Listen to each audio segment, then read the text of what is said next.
पुणे की धरती आज एक बार फिर गौरव से भर उठी क्योंकि यहाँ स्थित नेशनल डिफेंस एकेडमी यानी एनडीए में 148वें कोर्स का दीक्षांत समारोह संपन्न हुआ। वो नौजवान जिनकी रगों में लहू नहीं देशभक्ति दौड़ती है, आज उन्होंने वो ऐतिहासिक कदम बढ़ाया जो उन्होंने भारत माँ की सेवा के लिए पूरी तरह समर्पित करता है। ये केवल एक दीक्षांत समारोह नहीं था, ये एक प्रतिज्ञा थी मातृभूमि के लिए मर मिटने की। उन युवा कैडेट्स की आंखों में सिर्फ सपना नहीं था, उनमें जज्बा था, जुनून था और था संकल्प सेवा परमो धर्मः का। एकेडमी की परेड ग्राउंड पर जब उन्होंने कदम ताल किया तो ऐसा लगा मानो भारत का भविष्य आगे बढ़कर देश की रक्षा की शपथ ले रहा है। इन कैडेट्स ने न सिर्फ कठोर ट्रेनिंग पूरी की बल्कि उन्होंने सीखा कि देश सेवा का मतलब क्या होता है। ये सेवा है बर्फीली चोटियों पर तैनात रहकर सुरक्षा देना।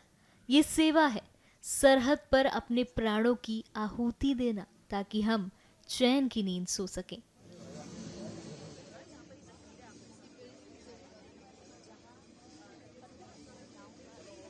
मैं सिविल बैकग्राउंड से हूँ और मैं लखनऊ से बिलोंग करता हूँ।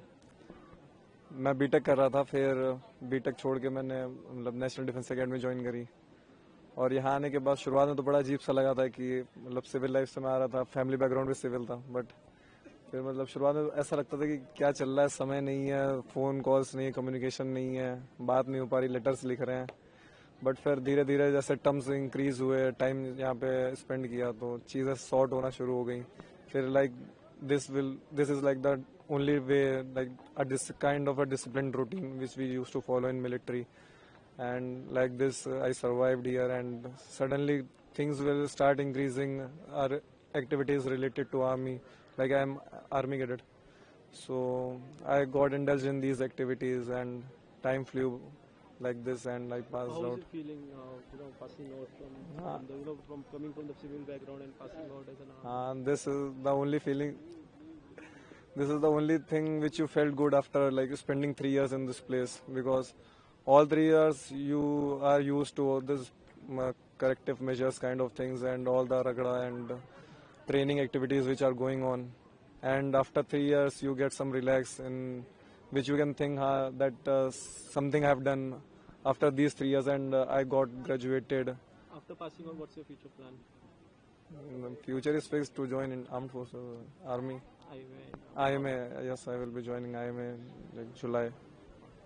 Thank you. बेसिकली तो 3 साल हो गए यहाँ से पास आउट होने के बाद, पर ठीक है, मम्मा बहुत खुश हैं क्योंकि इससे पहले मैं 7 साल सैनिक स्कूल में भी था, तो इट्स अ लॉन्ग जर्नी। 10 साल हो गए अब घर से बाहर रहते हुए, बट नाउ सब कुछ एवरीथिंग इज फाइन। अब हम लोग आई में चले जाएंगे, तो it's just 1 more year and then hopefully will become officers. कैसे आपने डिसाइड किया? आपने कहा कि 10 साल हो गए, तो कब आपके मन में आया था? काफी पहले मन में आ गया था कि नहीं, आपको इसमें जाना है? मेरा कैसे हुआ ये सब? वो तो मेरी जर्नी के बारे में बताइए। It was all about my mother. उनको था कि मतलब मेरठ मैंने उनको बाहर पढ़ाना था, then she send me to hostel. फिर उन्हें पता चला कि सैनिक स्कूल, मिलिट्री स्कूल ये भी होते हैं, then she send me over there. तो पता चला कि एक एनडीए नेशनल डिफेंस एकेडमी करके होता है जहाँ से you can become officer armed forces में। फिर आगे जाके फ्यूचर बहुत सिक्योर्ड होता है, well settled, and then you get one repeated life. तो फिर वहाँ से डिसाइड किया। फिर वहाँ पे हमारे मोटिवेशन लेक्चर के लिए बहुत ऑफिसर्स आते रहते थे सैनिक स्कूल में, तो फिर उन्होंने मोटिवेट होके एंड देन आई प्लान। फिर फर्स्ट अटेम्प्ट में ही I cleared it, then I have come over here. Basically मैं छिंदवाड़ा मध्य प्रदेश से आता हूँ and I don't have any defence background. It was first time in my class 11th I got to know about national defence academy.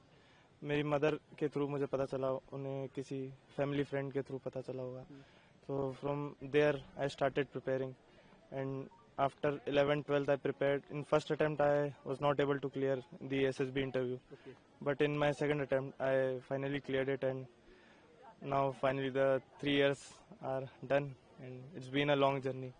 How it was? It was a long journey, but how it was? It was full of ups and downs.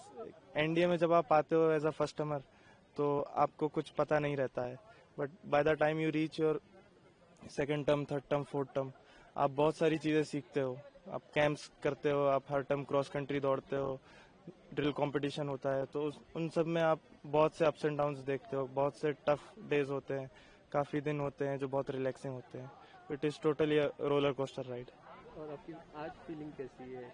आज convocation हुआ, कल आप अंतिम पग करेंगे NDA में, इसको लेकर क्या भावना है, क्या करें? बहुत अच्छी फीलिंग है. Like I told you, it's been actually a long journey. शुरू में जब मैं यहाँ आया था तब ऐसा लगता था कि पहाड़ जैसे 3 साल सामने है, पता नहीं कब खत्म होंगे, बट फाइनली दिन दिन गिन करके फाइनली अभी 3 साल कंप्लीट हो गए. तो it is a wonderful feeling. क्या प्लान है फ्यूचर का? आगे बस सब about after 1 month will be joining IMA, so looking forward to it. आज का दिन सिर्फ एनडीए के लिए ही नहीं बल्कि पूरे देश के लिए गर्व का दिन है. देश को अब नए योद्धा मिल चुके हैं जो हर चुनौती का सामना करेंगे, हर मोर्चे पर डट कर खड़े रहेंगे. ये वही युवा हैं जो आज से सेना, नौसेना और वायुसेना में भारत की शान बनकर उड़ान भरेंगे.